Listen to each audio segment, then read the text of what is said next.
یہ اپنا ہی آئینہ ہے جو آپ نے دیکھنا ہے. یہ ٹوٹل اس پروگرام کا لب لباد تھا. ویسے وہ آپ ضرور ویڈیو دیکھیں, یوٹیوب کے اوپر اپلوڈ ہے, اس میں کافی آپ کو مزیدار گفتگو نظر آئے گی. میں نے مختصر جو بیچ میں کریٹیکل پوائنٹس تھے صرف وہ ہائی لائٹ کیے ہیں تاکہ میں اس کا انالیسس کروں. ابھی تو پارٹی شروع ہوئی ہے. ہاں ابھی تو میں اس کا انالیسس کروں گا اور آپ کو بتاؤں گا کہ اس کے اندر کیا کیا مدنی پھول نکلتے ہیں.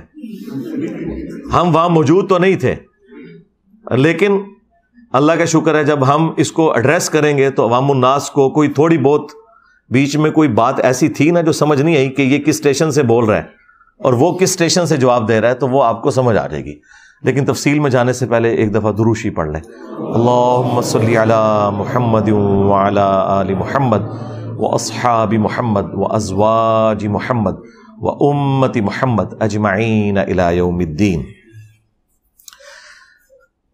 پہلے تو ہم شروع کرتے ہیں میٹھی میٹھی باتوں سے, یعنی کہ ساحل ادیم بھائی نے جو باتیں کی ہیں ان کا میں کریٹیکل انالیسس کروں گا. طاہر اشرفی صاحب کو ہم پھر بعد میں دیکھیں گے.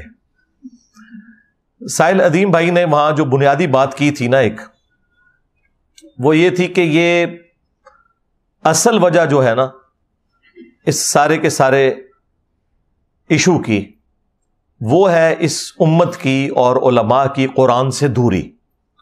قرآن ہمارے پاس اللہ کی کتاب موجود تھی, لیکن اس کتاب کو ہمارا وہ طبقہ یعنی علماء کا جو کسٹوڈین تھا وہ اس طریقے سے اٹریکٹ فل فارم میں پبلک تک پہنچا نہیں سکا, جس کی وجہ سے باوجود اس کے کہ 52 ٹائمز وہ سال میں یعنی ہر ہفتے ایک دفعہ جمعے کا ممبر اس کے پاس اویلیبل ہے, اس طرح کی فیسلٹی اور کسی بھی جو موومنٹ ہے اس کے پاس موجود نہیں ہے جو اسلام کی اس تحریک میں موجود ہے.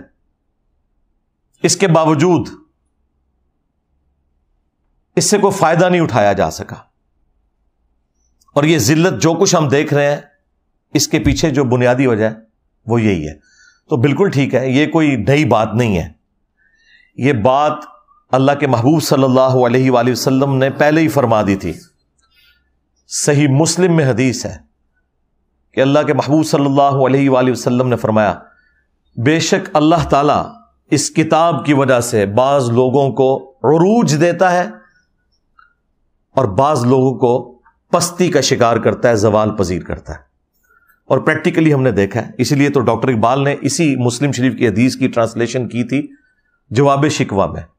وہ زمانے میں معزز تھے مسلمان ہو کر اور تم خوار ہوئے تارک قرآن ہو کر. یعنی صحابہ کرام علیہم رضوان اور اہل البیت علیہم السلام نے نبی صلی اللہ علیہ وآلہ وسلم کی نصیحت پر عمل کرتے ہوئے قرآن کو پکڑا اور زمانے کے امام بن گئے, اور تمہاری خواری کی وجہ ہے قرآن کو چھوڑنا. یہ بات بالکل ٹھیک ہے, اور مجھے یہ بات کہنے میں کوئی عار نہیں ہے کہ یہ اگرچہ بڑا ایک بھاری جملہ ہے, اس میں پرانے بزرگ بھی جو ہیں وہ تخت مشق بن جائیں گے, لیکن ظاہر ہے کہ اسلام کی چونکہ حمیت پہلے نمبر پہ ہے. ہمارے پرانے بزرگ بھی فقہی بحثوں میں الجھے رہے, قرآن ان سے بھی اوور لک ہوا. جب یہ فقہی بحثیں شروع ہوئی نا, اختلافی مسائل کی وجہ سے ساری کی ساری بحثیں فقہ, اور اس کے بعد تھوڑا بہت کوئی کام ہوا تو حدیث کے اوپر.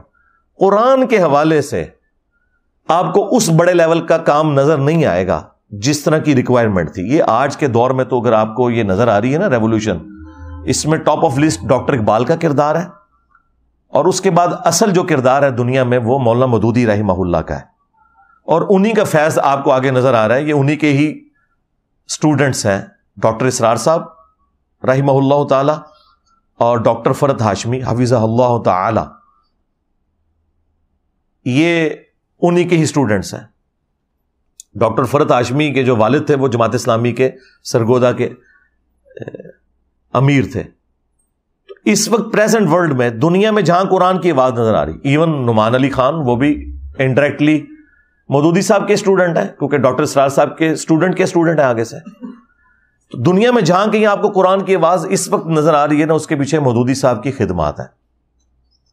یہ بات ماننے میں کوئی آر نہیں کسی کو ہونی چاہیے. اب اس پہ غم کھایا جائے کہ اللہ تعالیٰ نے کوئی مولوی کیوں نہیں چنا اس کام کے لیے, تو بھائی پاکستان بنانے کے لیے بھی اللہ تعالیٰ نے کوئی مولوی نہیں چنا. ہاں, اور بعد میں نہ مولانا مودودی کوئی مولوی تھے, نہ کوئی ڈاکٹر اسرار صاحب مولوی طبقے سے تھے, نہ احمد دیدار صاحب, نہ ڈاکٹر ذاکر نائک. یہ اللہ تعالیٰ اپنا کام جس سے مرضی لے لے.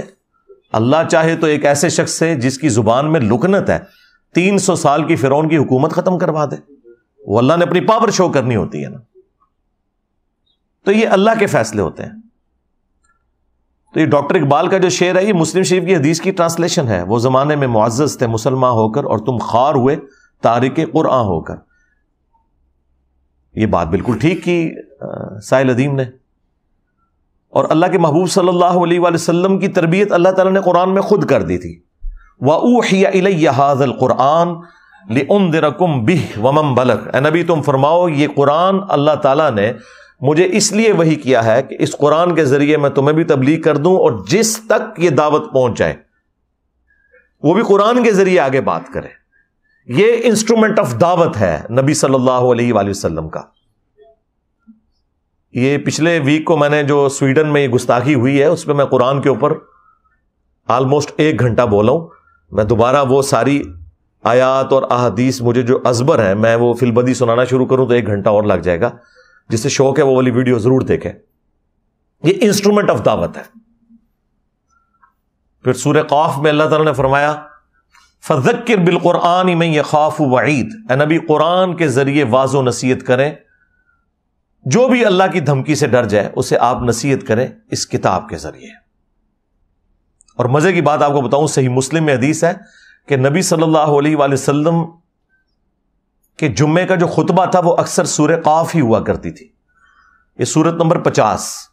ایک ہے سورت الکہف جو اصحاب الکہف والی ہے, وہ 18 نمبر ہے. وہ جمعے کے وظیفے میں آتی ہے. المستدرک للحاکم میں صحیح سند سے حدیث ہے کہ جو کوئی پڑھ لے اسے تو اگلے جمعے تک اللہ تعالیٰ کی طرف سے ایک نور اس کے لیے مقرر ہو جاتا ہے.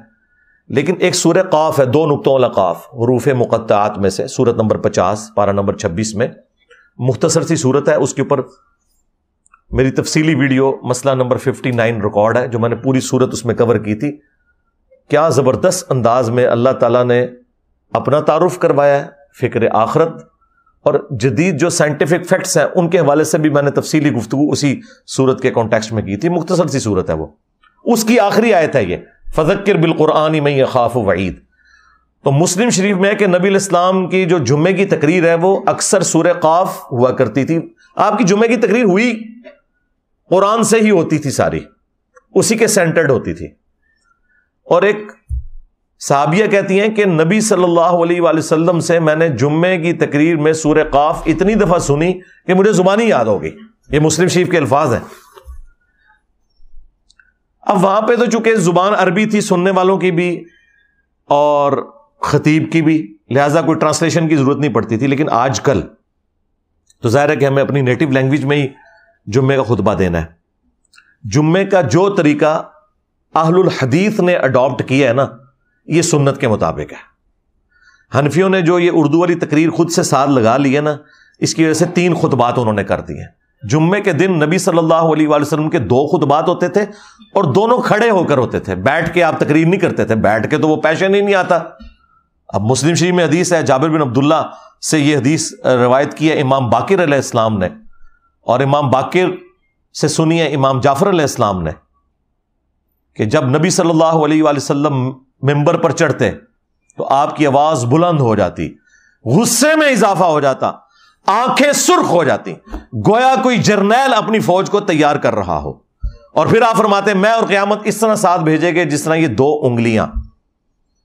اور پھر آپ کہتے اما بعد فإن خیر الحدیث کتاب اللہ وخیر الہدی ہدی محمد صلی اللہ علیہ وآلہ وسلم وشر الامور محدثاتها وکل محدثۃ بدعہ وکل بدعۃ ضلالہ وکل ضلالۃ فی النار. آگاہ ہو جاؤ, سب سے بہترین کلام اللہ کی کتاب ہے, سب سے ہدایت یافتہ راستہ محمد صلی اللہ علیہ وآلہ وسلم کا ہے. بدترین کام وہ ہیں جو دین میں خود سے داخل کر دیے جائیں. یہ تمام کام بدعتیں ہیں اور یہ تمام بدعتیں گمراہیاں ہیں اور یہ تمام گمراہیاں جہنم میں لے جانے والی ہیں.